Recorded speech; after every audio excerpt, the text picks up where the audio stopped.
Hello students, welcome back to my channel Tuli's biology. কেমন আছো তোমরা সবাই? তো চলো আজকে আরেকটা নতুন ভিডিও নিয়ে চলে এসেছি।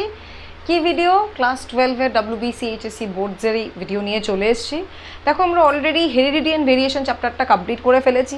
তো আজকে যে টপিকটা নিয়ে এসেছি সেটা হচ্ছে যে বাবা, এই হেরিডিটি অ্যান্ড ভেরিয়েশন থেকে তোমাদের সেমিস্টারে কীরকম ধরনের কোয়েশ্চেন আসতে পারে সেটা একটু ঝটপট দেখে নেবো। ভিডিওটা বেশি লং হবে না, ঠিক আছে? কয়েক মিনিটের ভিডিও হবে। তো চলো বেশি দেরি না করে আমরা দেখে নিই আমাদের সেমিস্টারে কীরকম ধরনের কোয়েশ্চেন এই চ্যাপ্টার থেকে আসতে পারে। কিন্তু যাওয়ার আগে make sure that you subscribe to my channel. আর যদি ভিডিওসগুলো ভালো লাগে তাহলে লাইক করে দিও এবং নিজেদের বন্ধুবান্ধবের সাথে শেয়ার করে ফেলো। তো চলো চলা যাক আমাদের ভিডিওতে। তো দেখো, এখানে যেরকম কোয়েশ্চেন দিয়েছি MCQ, অ্যাসারশন, রিজনিং এবং case base type of questions. তোমরা এই ধরনের কোয়েশ্চেন্সগুলো প্র্যাকটিস করো এবং এই কোয়েশ্চেনগুলোর কিন্তু স্ক্রিনশট তুলে নাও বা লিখে নাও।